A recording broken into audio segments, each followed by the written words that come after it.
Yeah, Dave Clifton. See if you can pass the Clifton suspension quiz. Hey, you know what's a really good show? No, I never got to jam with Gambale.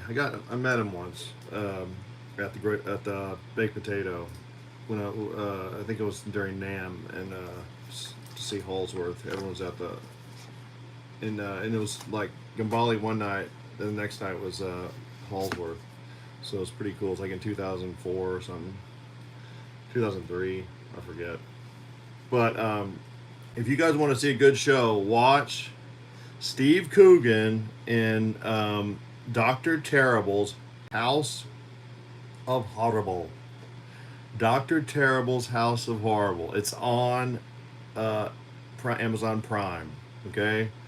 There's so many clever jokes, just jam packed.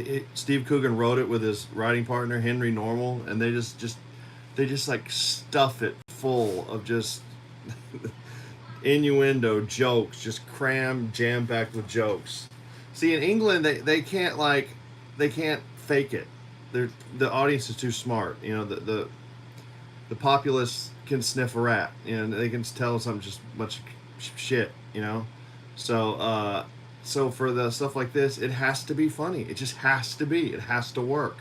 You're not gonna fake it. You're not gonna fool them. You know.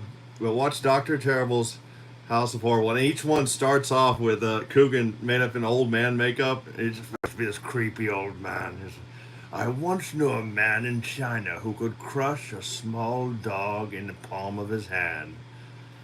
I asked him why he did it, and he said, "Because I can." Tonight's tale has no such strong logic. He said, "Because I can."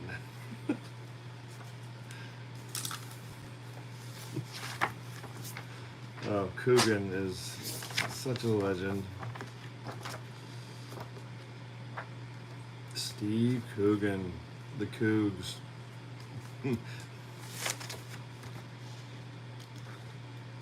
I don't support Netflix, and neither should you. You shouldn't support a group that's such an openly racist organization. Like any other any other writer or anybody else who produced artists who produce such content called Dear White People, such obvious like hideous, despicable racism. They would have been canceled, and you would have to go behind some like 14 paywalls to get to hear them. And so you should give them the same treatment they would give anybody else going the other way.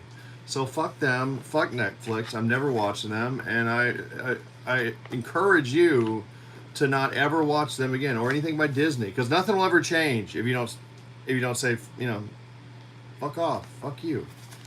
I mean, where's your self-respect? Where's the outrage? God, tell them to fuck off. How dare you, dear white people? What? The people who created the modern world? Everything you use every day? What? Built every hospital and school? Just about? It's like that scene from The Life of Brian. Remember that? Yeah, what are we doing over here? Yeah, remember that John Cleese? That's, yeah. He goes over it. He covers it better than me.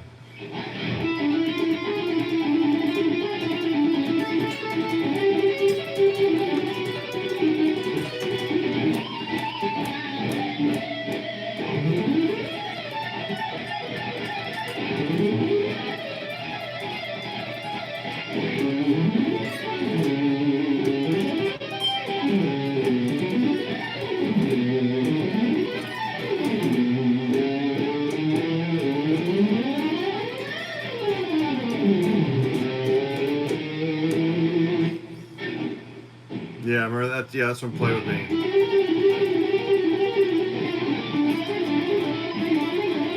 So the chord progression is just like E7 flat 9,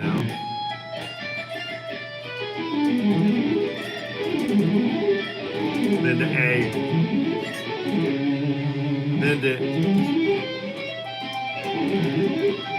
Then to C sharp diminished.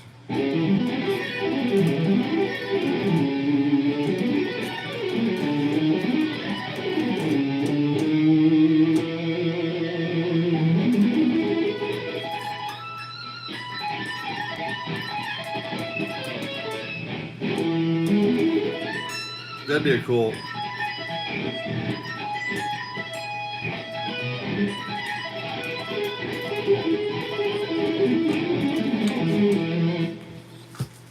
Is that sweep or skipping? That's Swibrid picking. Learn how to do it. Get my book, Swibrid Picking, with Marshall Harrison. Okay. So yeah, you could. There's another great intro to Swibrid picking from our friend. Well, I put it into Swibrid form. It's from Bark at the Moon, the outro solo on Bark at the Moon. Jake E. Lee, right? He goes.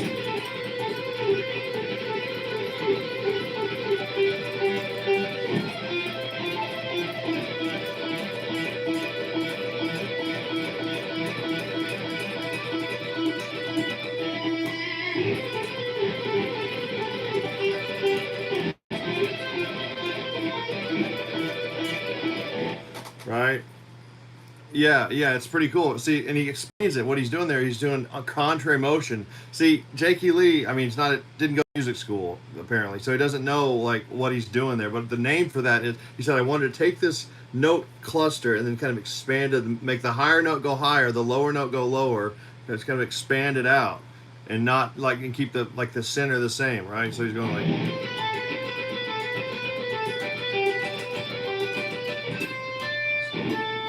See that C went to D, and this A went to G. And this D is going to go to E, and this G is going to go to all the way down to F. So it's quite a stretch, you know. And then he moves the whole thing down for some parallel motion, which is fine. You know, after you want to complement either like after a bunch of parallel motion, not too much. Just you don't want too many parallel fifths or octaves, but after a bunch of parallel motion, then you want some contrary motion. You want to mix it up, and then or complement, and then after a bunch of contrary motion like this here, then we have a little bit of a complementary symmetric motion. That where both the notes move the same. The higher notes move higher, and the lower notes move higher. That's symmetric motion, you know. See, it was like contrary, then symmetric, contrary, and then symmetric. That was like me, like the motion of the highest note and the lowest note. Yeah. Anyway. Yeah, but that's great. That chord progression. Yeah, you can get some incredible speed, and I haven't even tried to play it and do anything faster.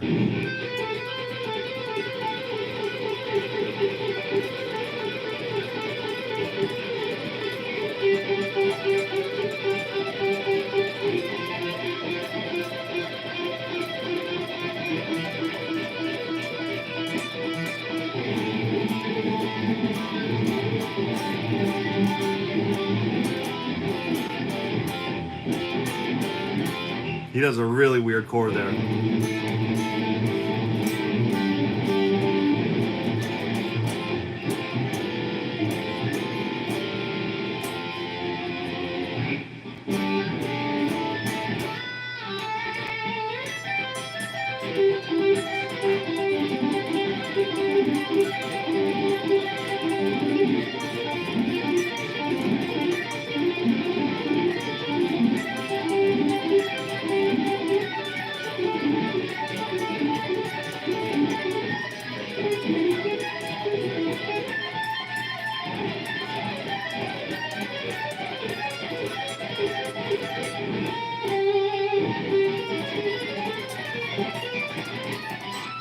Yeah, I was playing GTA 5. My son and there we've won all the missions, but we're trying to like do the rest, the little freaks and geeks and all that other stuff, and trying to wrap it up and figure out the mystery of Mount Chiliad, you know. Crazy Mount Chiliad. Oh my god.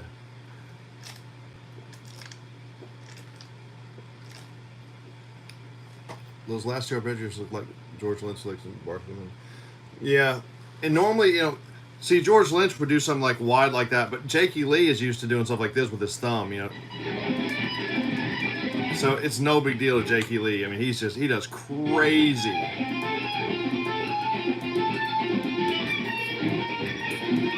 And it'd be better if you're gonna do that to do like do cello technique, right? Yeah, it's not free. Hey, but for quality like that, for Dr. Terrible's House of Horrible, go ahead and pay him, because they worked hard on that, and it's really good quality material. And there's no like fucking like anti-white racism. There's no racism any kind, because that's not funny. There's no like fucking political propaganda shit. It's just all comedy, you know, comedy gold. Wonderful. So yeah, and then there's this killer Chopin sweeping lick.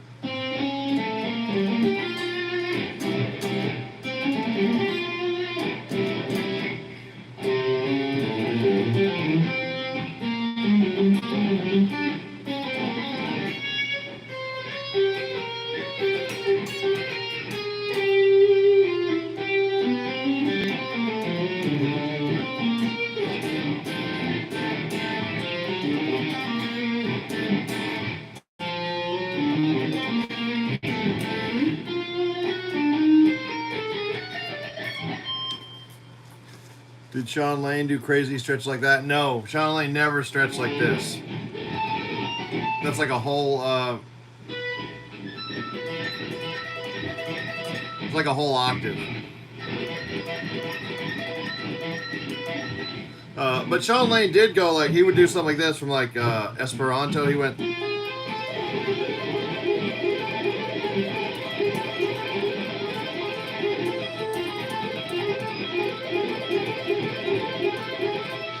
go. So that's a pretty good stretch. Look, 10 to 18.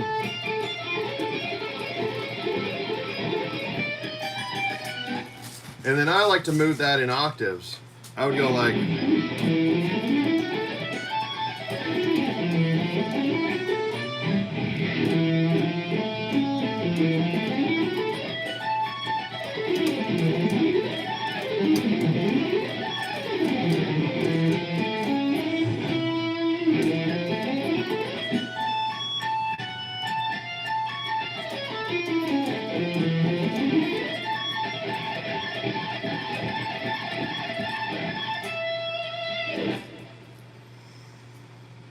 Not really.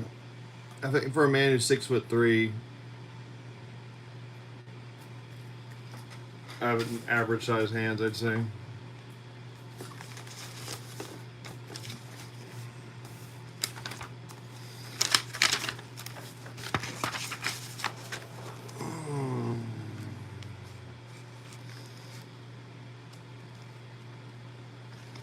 Yeah, and I was playing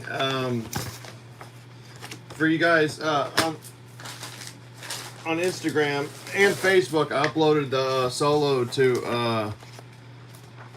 Yeah, I'm not 6'3" is not average, but for an average for a 6'3" man, I have average size hands. I'd like to say.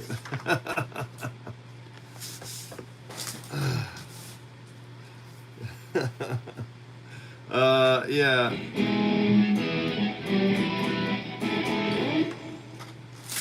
You know, let's get out the old Robin. I think.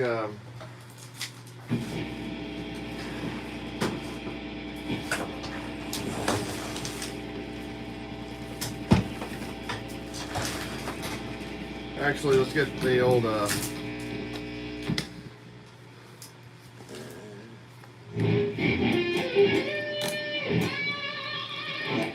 So what I was playing is pretty clearly marked the Zakk Wylde solo in No More Tears.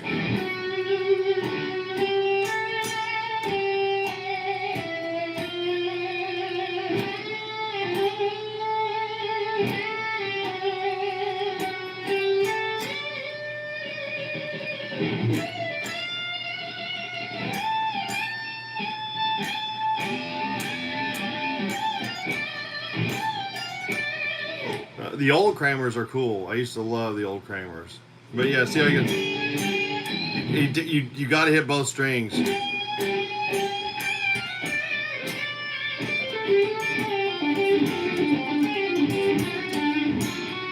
got to hit that major third though.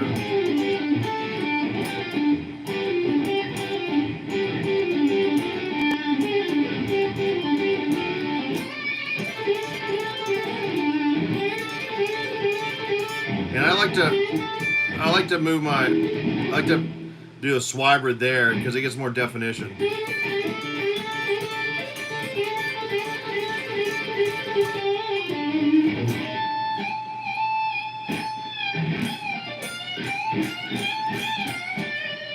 And then here I go, so I do Swiber it again, I go.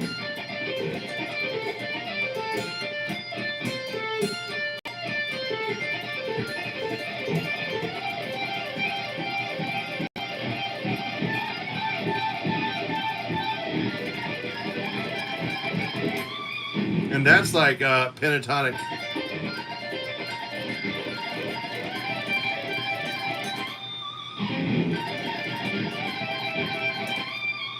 Yeah, that's like pentatonic arpeggios. You know, what Jason Becker talked about. Hey, Stevie D.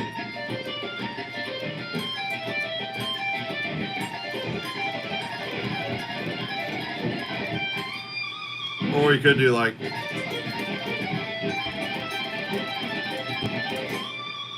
I like that.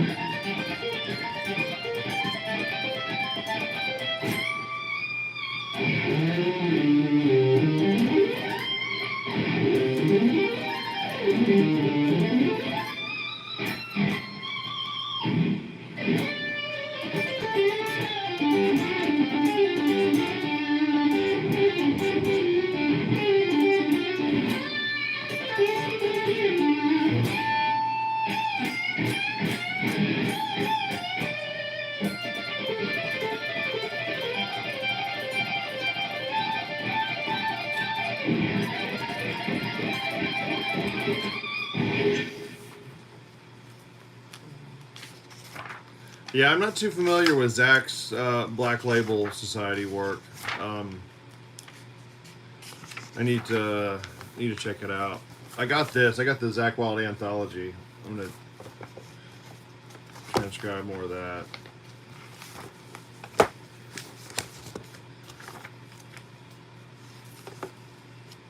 Oh, the Hooked on Classics, the real one.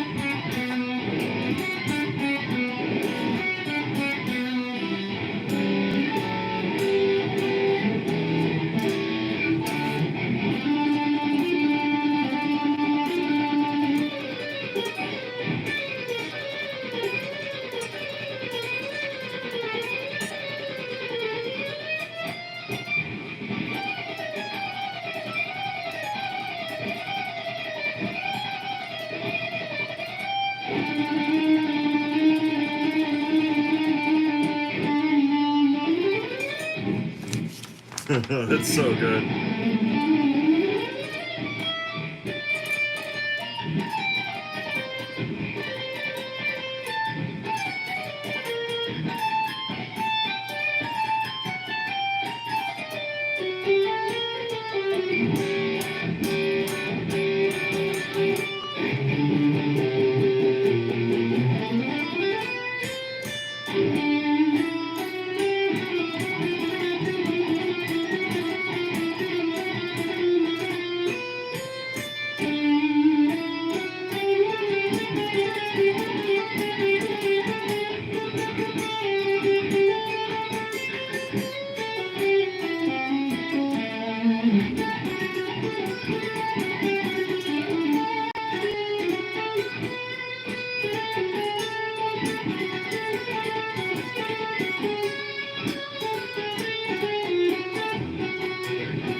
This is hard.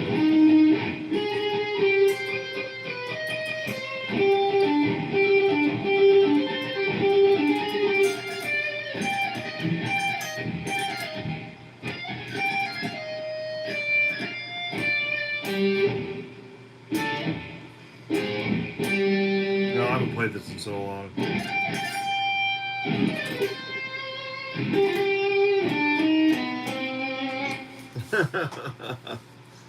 Isn't that a fun piece? If I could have any guitar, what would I choose? Um, that Ibanez 7 string, the blue one. It's really cool. I forgot what the number is. It's kind of this blue woodwork pattern. But really, I'd want a lute. I really want to get a lute. Not a fancy, just like an 8 course. I love the sound of a lute. It's so calm. Zach Wild seems so below your league. Hey, he does great solos, great music.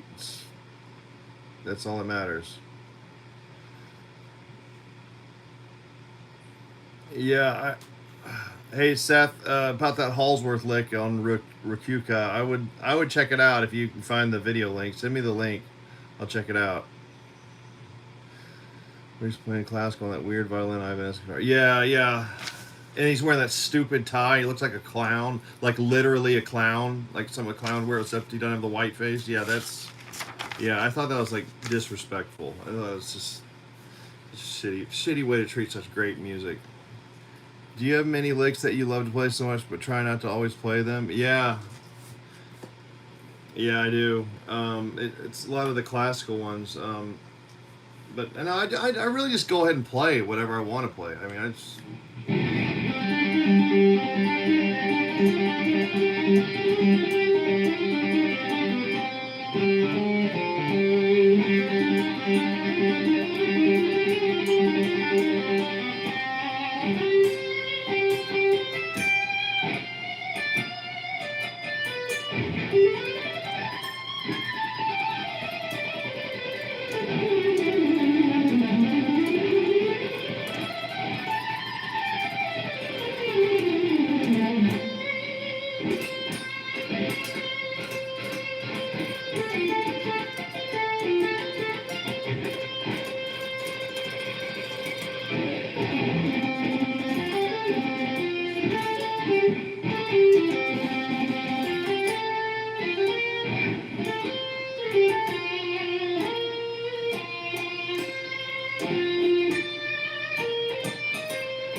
Oh, yes. There we have it. That's such a fun piece. Cheers. It's like every measure sounds good. No, Rossini, it's like everybody. It's like everyone chipped in to write that. Like everyone chipped in the best melody they could possibly think of. Intro by Tchaikovsky, then Flight of the Bumblebee by Rimsky-Korsakov, then Mozart, Symphony Number 40, like one of the best melodies freaking ever written.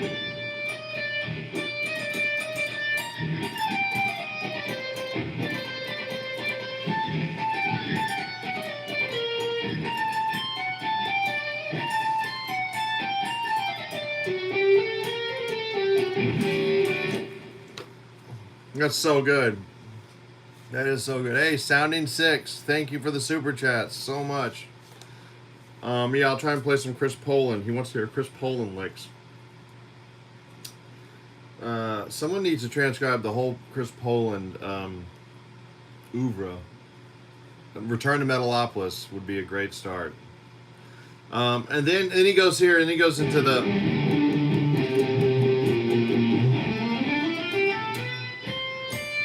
A lot of scales in this too, you know, a lot of scales, like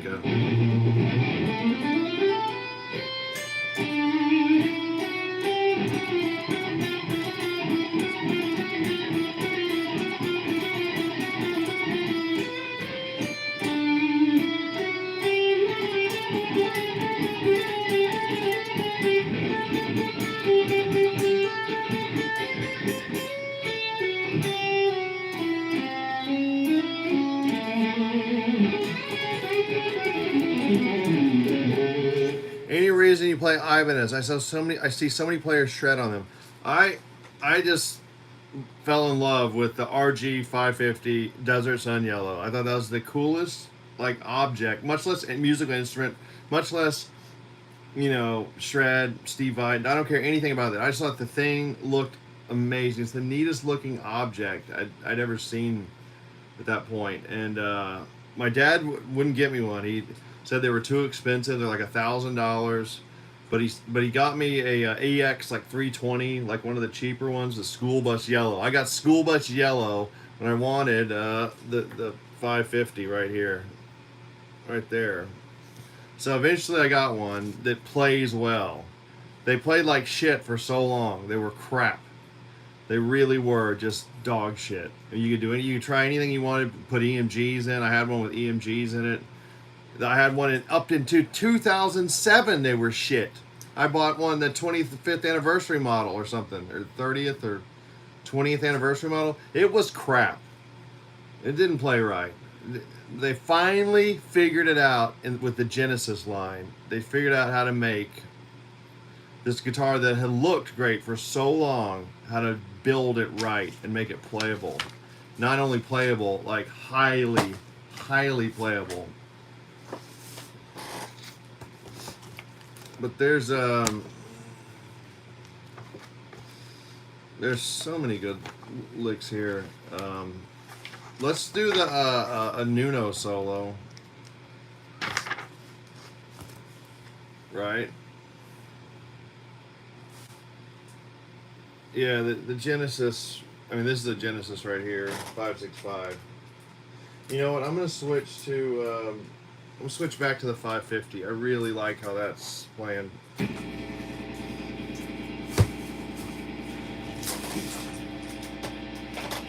Actually, let me go to this weird one. This one has this has Rio Grande pickups, which are really awesome. Those made by the same people who made Robin guitars, and they'll still make you a Robin if you know, call them and place an order.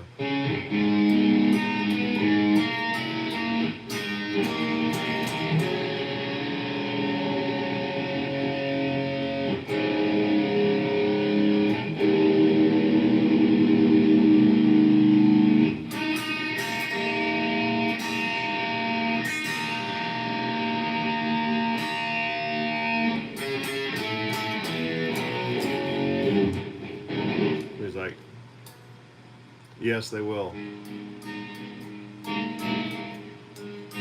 Yeah, yeah, they'll make you a Robin any kind you want. You can get like the what's that one called? God, I can never remember the name. The machete. I think it's a machete. Yeah, you can get any kind of Robin. A Tedley. I've got the Tedley. You know what? I will go and play the Tedley. Just switching guitars left and right. Great.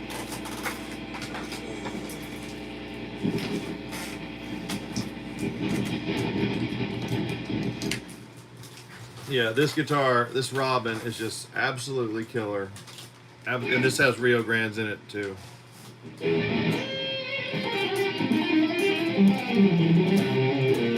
And I'll just play something to compare.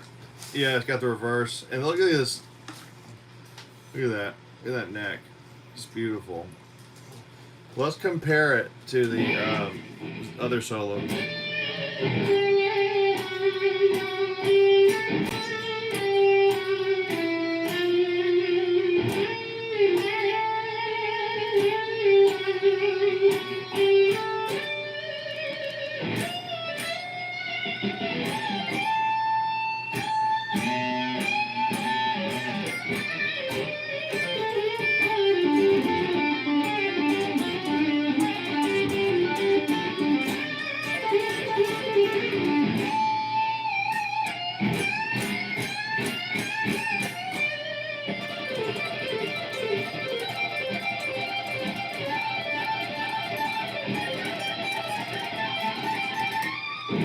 There's that. You can also try that one if you're feeling like, adventurous. You can try feeling confident.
So we're gonna do this song for love. Let's see. Oh,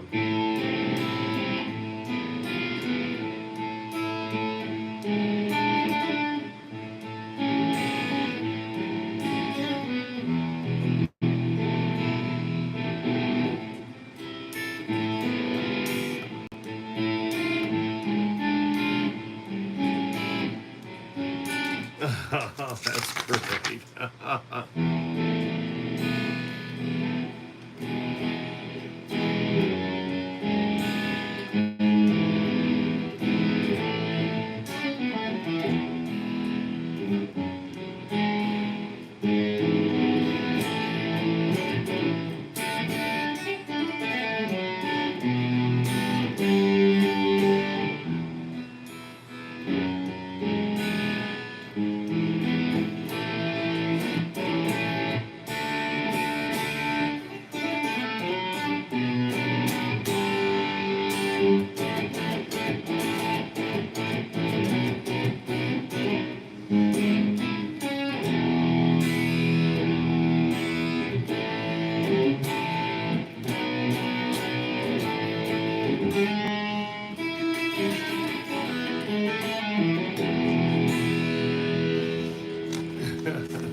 That's really the best solo.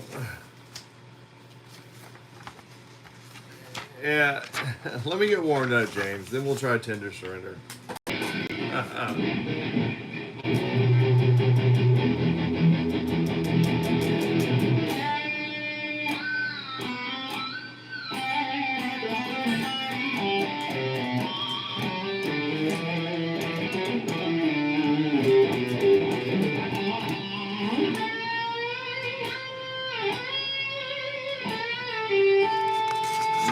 my placer.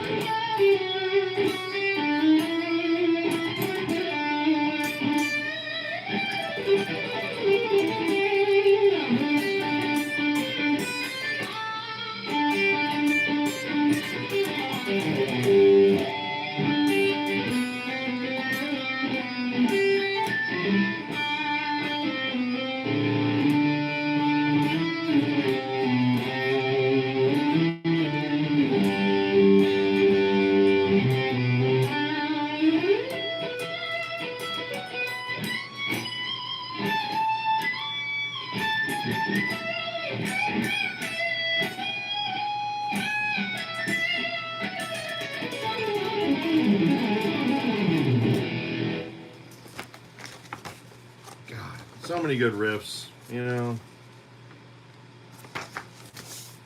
Oh, what's this?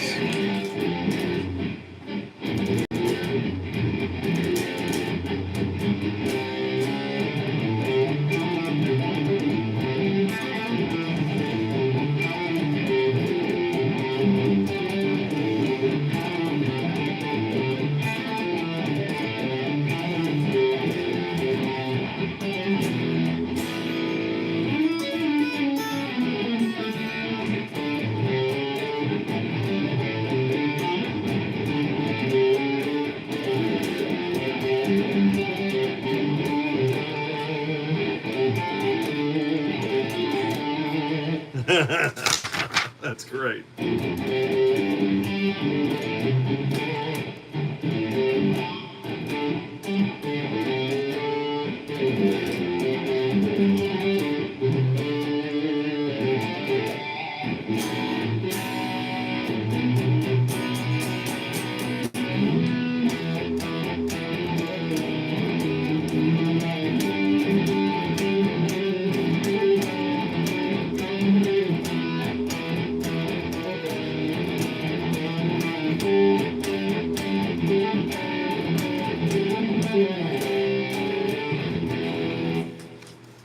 Did that have a killer solo?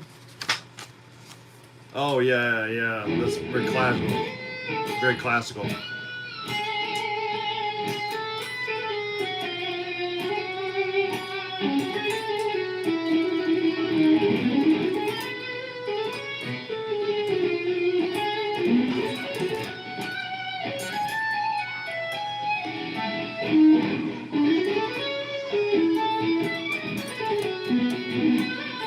Oh, hey, I think we better. I gotta run now.